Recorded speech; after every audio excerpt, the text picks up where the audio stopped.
CBI जांच की सिफारिश के 15 घंटे के अंदर हाथरस के नवनियुक्त SP Vineet Srivastava crime scene का मुआयना करने पहुंचे। क्राइम सीन पर मौजूद हमारे संवाददाता राहुल डबास ने जायजा लिया।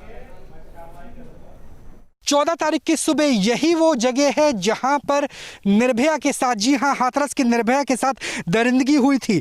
और यहां पर पहुंचे हैं कुछ ही समय पहले इलाके के एसपी विनीत, और विनीत जायसवाल ने इस पूरे मौके का मुआयना लिया और जानने की कोशिश की कि उस वक्त स्थिति क्या होगी। क्योंकि सिलसिलेवार तरीके से आपको मौके के बारे में बताया तो ये धान की खेती थी, जो खेत आपको नजर आ रहा है, और धान कट चुकी है। यानी जहां जहां धान की खेती है वहां पर जाना, वहां से आवाज़ पहुंचना, वहां पर किसी व्यक्ति का छुपना लगभग नामुमकिन है। लेकिन जो पीछे आपको बड़े पेड़ नजर आ रहे हैं, तकरीबन 50 मीटर दूर की बात करें, वो अरहर की खेती है। अरहर, बिल्कुल अरहर की दाल जो होती है उसकी खेती है, और वहां से किसी की भी आवाज़ पहुंचना, निकलना मुश्किल हो जाता है। और साथ में जो 90% यहाँ पर खेत है वो है बाजरे की, और बाजरे की ऊंचाई आप देख सकते हैं कि 6 से लेकर 7 फीट होती है। और बाजरे के आसपास के खेतों को इस तरह से तार लगा करके डिफाइन किया जाता है, यानी एक व्यक्ति के खेत दूसरे व्यक्ति के खेत में कोई व्यक्ति घुस ना पाए, इसलिए किया जाता है। यही वजह है। विनीत जायसवाल जब पहुंचे हैं तो ऐसे में यह सवाल खड़ा होता है कि जब कल ही, यानी तकरीबन 12 से 14 घंटे पहले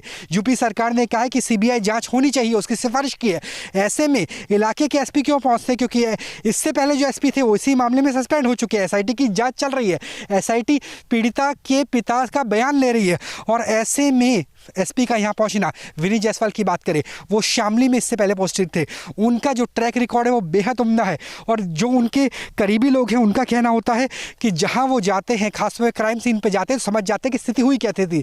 तो क्या एसआईटी की जांच साथ में चलती रहेगी, यूपी पुलिस की जांच साथ में चलती रहेगी जब तक एफआईआर दर्ज नहीं होती सीबीआई की तरफ से? क्योंकि एक पूरा प्रोटोकॉल है, इजाज़त मिलती है केंद्र सरकार से, तभी सीबीआई एफआईआर दर्ज करती है और तभी जाँच होती है। उससे पहले कोई सबूत ना छूटे, उससे पहले जो नए एसपी आए हैं विनीत जायसवाल, वो सिनेरियो को समझ सके, इसकी कोशिश की जा रही थी। वीडियो जर्नलिस्ट पवन तिवारी के साथ Rahul Dabas, news state Hathras.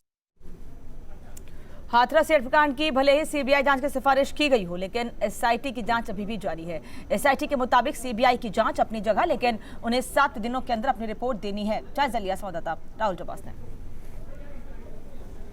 SIT की जांच चल रही है, चौथी बार है जब एसआईटी की टीम यहाँ पे पहुंची है। भगवान स्वरूप ने पहुंचने से पहले, अंदर जाने से पहले साफ तौर पे कहा था कि आज जो बयान लिया जाएगा वो मुख्य तौर पे मृतक पीड़िता के पिता का लिया जाएगा, क्योंकि इससे पहले उनके दोनों भाइयों का, भाभी का और मां का बयान हो चुका है।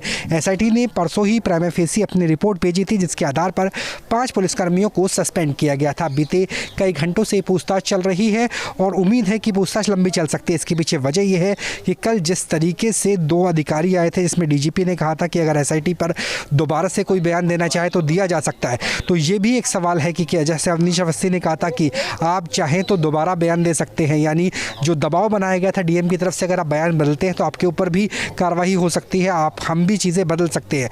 तो अब एसआईटी ये भी संभव है कि जिनका पहले बयान हुआ है, जो पीड़िता के परिवार वाले सदस्यों का पहले बयान हुआ है, वो भी दोबारा बयान दे सकते हैं। यही वजह है कि बीते कई घंटों से एसआईटी की जांच चल रही है, और एसआईटी की जांच को सीबीआई की जांच से बिल्कुल इतर रखा गया है, क्योंकि एसआईटी की तरफ से कहा गया है, जो गृह सचिव है उनकी तरफ से कहा गया है, भगवान स्वरूप की तरफ से कहा गया है कि हमें 7 दिन की तय सीमा के अंदर मुख्यमंत्री योगी आदित्यनाथ को रिपोर्ट सौंपनी है, लिहाजा हम अपनी जाँच अपने तरीके से करेंगे। सीबीआई कैसे करती है, यूपी पुलिस ने क्या किया है, वो अलग बात है। पहले कल जब हम मुखातिब हुए थे परिवार वालों से, उनका कहना था कि एसआईटी के जितने भी अधिकारी हैं वो बहुत शांति से सुनते हैं और हमारे बयान को नोट किया जाता है। अब देखना होगा कि कितनी लंबी जांच चलती है, क्योंकि इसके अलावा कई राजनीतिक दलों ने आना है।